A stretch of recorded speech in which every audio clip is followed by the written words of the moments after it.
और चलिए अब आपको सीधा महाराष्ट्र के दिंडोरी ले चलते हैं, जहां पर प्रधानमंत्री नरेंद्र मोदी मंच पर मौजूद है। कर्जमाफीच्या माध्यमातून 708 कोटी रुपये दिले आणि या माध्यमातून आपण जर बघितलं तर नाशिकमध्ये। और अब देखते हैं खबरें दनादन। प्रधानमंत्री नरेंद्र मोदी आज प्रदेश के 2 जिलों के दौरे पर रहेंगे, जहां पर पीएम जोधपुर और उदयपुर में जनसभा को संबोधित करेंगे। आपको बता दें कि प्रदेश में 13 सीटों के लिए 29 अप्रैल को मतदान होना है।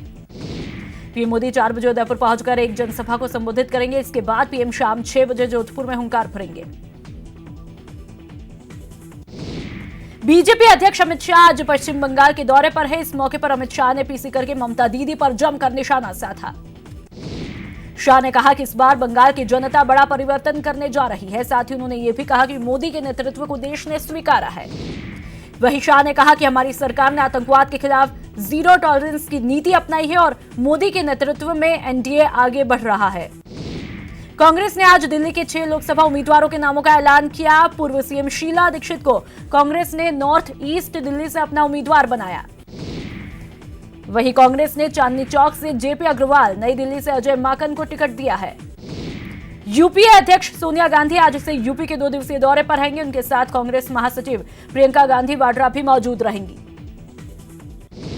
कांग्रेस अध्यक्ष राहुल गांधी आज यूपी के बाराबंकी दौरे पर रहेंगे। इस दौरान राहुल बाराबंकी के हैदरगढ़ में जनसभा को संबोधित करेंगे। जनसभा के बाद में राहुल गांधी अमेठी के लिए रवाना होंगे। गृह मंत्री राजनाथ सिंह आज प्रदेश दौरे पर है, जहां वो कोलायत में जनसभाओं को संबोधित करके बीजेपी प्रत्याशी अर्जुन मेघवाल के समर्थन में वोट मांगेंगे।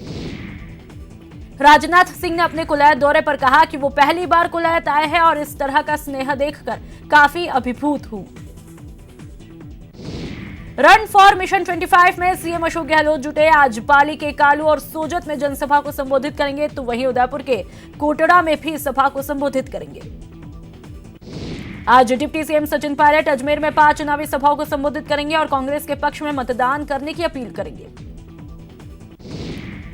पूर्व मुख्यमंत्री वसुंधरा राजे 12 जिले में 3 चुनावी जनसभाओं को संबोधित करेंगे, जहां पर बीजेपी के पक्ष में वोट देने की अपील करेंगी। केंद्रीय मंत्री राज्यवर्धन राठौड़ आज का जयपुर ग्रामीण के कई इलाकों में जनसंपर्क उन्होंने किया। इस दौरान उनके साथ में बीजेपी के कई बड़े नेता मौजूद रहे। प्रदेश में बीजेपी का आज से 2 दिवसीय बूथ महासंपर्क अभियान शुरू होगा। अभियान को लेकर प्रदेश के नेताओं पदाधिकारियों को जिम्मेदारियां दी गई। नेता अपने अपने क्षेत्र में अपने अपने बूथ पर मतदाताओं से संपर्क करेंगे। यूपी के सीएम योगी आदित्यनाथ आज पश्चिम बंगाल के दौरे पर रहेंगे। बनगांव, बहरामपुर, कालना, बर्धमान, पूर्वा और श्रीरामपुर सीएम योगी चुनावी जनसभाओं को वहां पर पहुंचकर संबोधित करेंगे। आज सपा अध्यक्ष अखिलेश यादव की यूपी के लखीमपुर और सीतापुर में 2 चुनावी जनसभाएं हैं। इस दौरान अखिलेश यादव जनता से सपा प्रत्याशियों को जिताने की अपील करेंगे। पीएम मोदी की बायोपिक मामले में आज सुप्रीम कोर्ट ने कहा कि इस मामले में अगली सुनवाई अब शुक्रवार को होगी। टिकटॉक ऐप पर बैन के मद्रास हाईकोर्ट के आदेश के खिलाफ याचिका पर सुप्रीम कोर्ट में सुनवाई होगी। पिछली सुनवाई में शीर्ष अदालत ने टिकटॉक पर मद्रास हाईकोर्ट के बैन के आदेश पर रोक लगाने से इंकार किया था।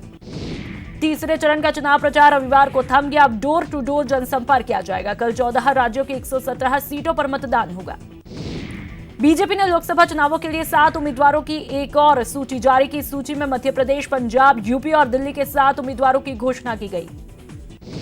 सूची में दिल्ली के 4 मौजूदा सांसदों को टिकट दिया गया है। इनमें डॉक्टर हर्षवर्धन, रमेश बिधूड़ी, मनोज तिवारी और प्रवेश वर्मा शामिल है। एमपी के इंदौर से शंकर ललवानी को मैदान में उतारा गया है, तो वहीं केंद्रीय मंत्री हरदीप सिंह पुरी अमृतसर से और हरिनारायण राजभर को घोसी से उम्मीदवार बनाया है। गुजरात के पाटन में प्रधानमंत्री नरेंद्र मोदी ने जनसभाएं की। इस मौके पर पीएम ने कहा कि या तो मैं रहूंगा या आतंकवाद। साथ ही उन्होंने कहा कि कांग्रेस नेताओं को सेना पर भरोसा नहीं है, इसलिए उनके नेता सेना की कार्रवाई पर भी सवाल उठाते हैं। जबलपुर में केंद्रीय मंत्री राजनाथ सिंह ने आचार्य विद्यासागर महाराज से मुलाकात की। इस दौरान उन्होंने मीडिया के सवालों का जवाब नहीं दिया।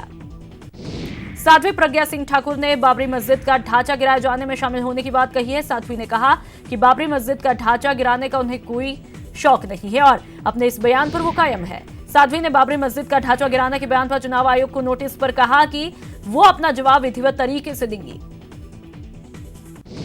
उत्तराखंड के सीएम त्रिवेंद्र सिंह रावत ने एक बार फिर दावा किया कि राज्य में बीजेपी सभी सीटों पर जीतेगी और इस बार जीत का अंतर भी बड़ा होगा। यूपी के हरदोई की रैली में नरेश अग्रवाल ने कराई बीजेपी के किरकिरी संबोधन के दौरान भूले अपने पीएम कैंडिडेट का नाम, कहा एनडीए की तरफ से अमित शाह है पीएम कैंडिडेट। हरदोई में बीजेपी सांसद अशोक वाजपेयी की जुबान फिसल गई। उन्होंने जनता से साइकिल पर बटन दबाने की अपील कर डाली, कहा साइकिल को वोट देकर मोदी को बनाए पीएम। रामपुर से सपा प्रत्याशी आजम खान के बेटे अब्दुल्ला ने जयाप्रदा को इशारों में बताया अनारकली, कहा रामपुर को नहीं चाहिए अनारकली। यूपी के संभल में पीएसपी कार्यालय में पुलिस ने छापा मारकर भारी तादाद में शराब बरामद की, जिसके बाद पुलिस ने पीएसपी के 5 कार्यकर्ताओं को हिरासत में लेकर पूछताछ करने में जुट गई है। श्रीलंका में सिलसिलेवार 8 बम धमाकों में मरने वालों की संख्या 290 के पार हुई है, वहीं घायलों की संख्या 500 के पार पहुंच गई है। बता दें कि कल 3 चर्च और 4 होटल में सिलसिलेवार धमाका हुआ था। एनडी तिवारी के बेटे रोहित शेखर की हत्या के मामले में पुलिस ने पत्नी और 2 नौकरों से पूछताछ की है। आपको बता दें कि उज्ज्वला शर्मा ने रोहित की पत्नी अपूर्वा पर रोहित के साथ उसके भाई की संपत्ति पर नजर होने का बड़ा आरोप लगाया है। यूपी के बागपत से मेडिकल छात्रा को अगवा कर नोएडा में गैंगरेप किया गया, हिरासत में 2 आरोपी लिए गए। भोपाल में आईपीएल मैच में सट्टा लगाने वाले 10 बुकी गिरफ्तार हुए हैं। पुलिस ने इनके पास से 1.21 करोड़ रुपए, लैपटॉप, मोबाइल बरामद किए। उत्तरकाशी में देश की सबसे आधुनिक टनल का काम जारी है। ऑल वेदर रोड के तहत बन रही सुरंग से 26 किलोमीटर कम दूरी होगी। 2022 तक टनल के बनने की उम्मीद है।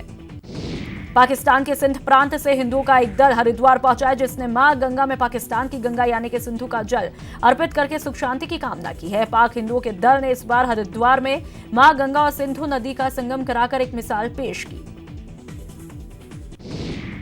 जयपुर में इस आईपीएल सीजन का 6ठा मुकाबला आज शाम खेला जाएगा। मुकाबले में राजस्थान रॉयल्स टीम का सामना दिल्ली कैपिटल्स टीम से होगा। जयपुर ग्रामीण सीट से कांग्रेस प्रत्याशी है कृष्णा पूनिया ने आज झोटवाड़ा और फुलेरा विधानसभा इलाके में चुनावी प्रचार किया। इस दौरान उनके साथ सैकड़ों कार्यकर्ता भी मौजूद रहे। प्रधानमंत्री नरेंद्र मोदी ने बाड़मेर में चुनावी जनसभा को संबोधित किया। इस दौरान कार्यकर्ताओं में भारी उत्साह देखने को मिला। चित्तौड़गढ़ में पीएम मोदी ने कांग्रेस पर जमकर निशाना साधा। पीएम ने कहा कि कांग्रेस देश को कमजोर कर रही है। प्रधानमंत्री मोदी ने कहा कि कांग्रेस ने एक परिवार की सेवा में ध्यान लगाया। सीएम अशोक गहलोत रविवार को बैक टू बैक 2 जिलों सिरोही और बाड़मेर के दौरे पर रहे। इस दौरान सीएम ने कांग्रेस के पक्ष में मतदान करने की अपील की।